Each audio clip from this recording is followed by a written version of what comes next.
Our next topic that we want to explore from Chapter 2 of Empowering Learners, Teaching for Learning, is inquiry.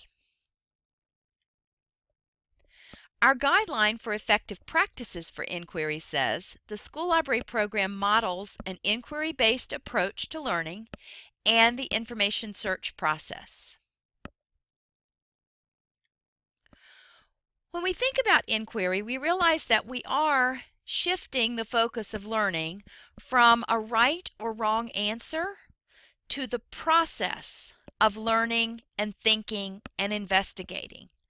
And students may resist this process because they want a right or wrong answer.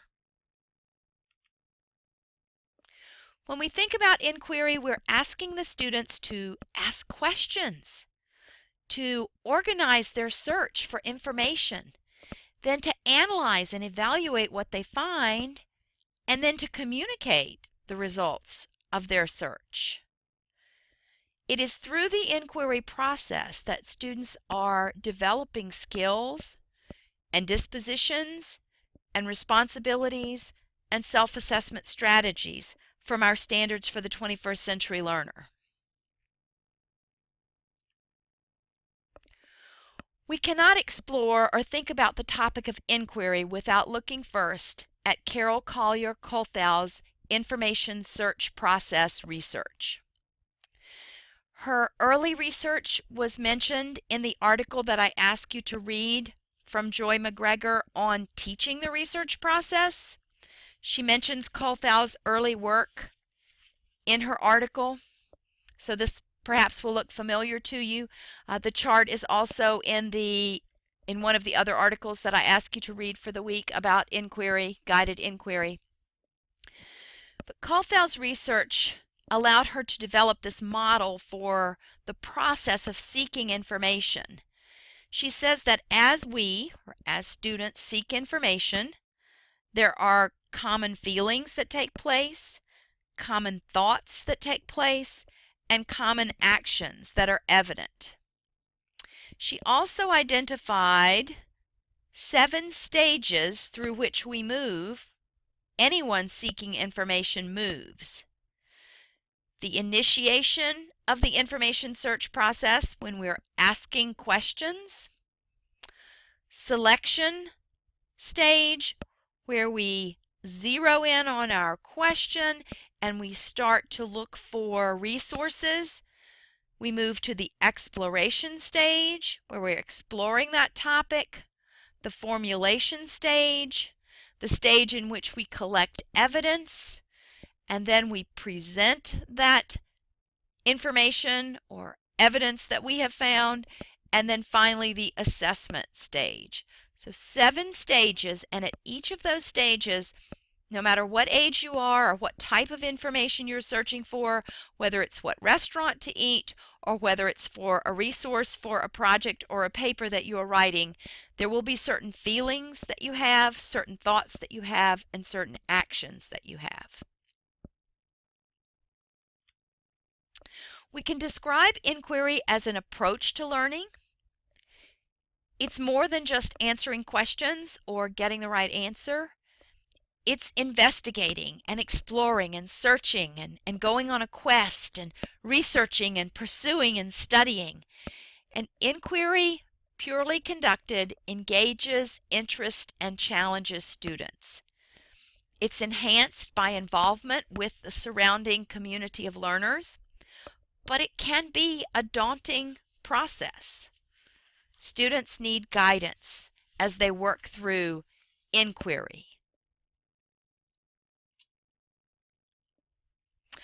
Another concept that you read about in one of your article readings for this week was that of third space. Colthow, her 2 daughters, Leslie Maniotes and Ann Kaspari, have identified this third space, which is learning-centered. We teachers are frequently over on the right in the second space, the curricular space, what we know we need to teach.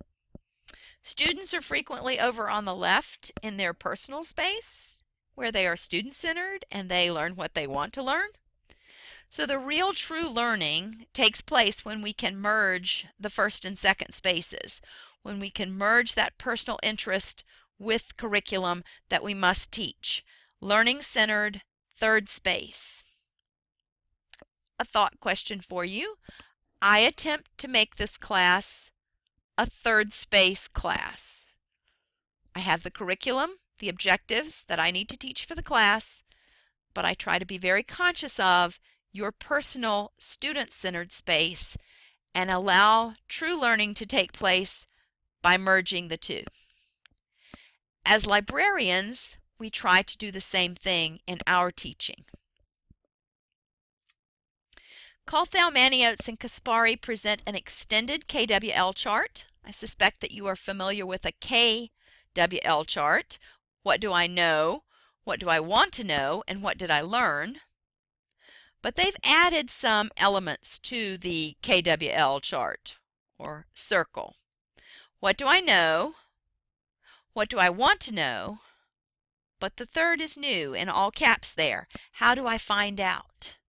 So the seeking information, selecting sources piece. What did I learn?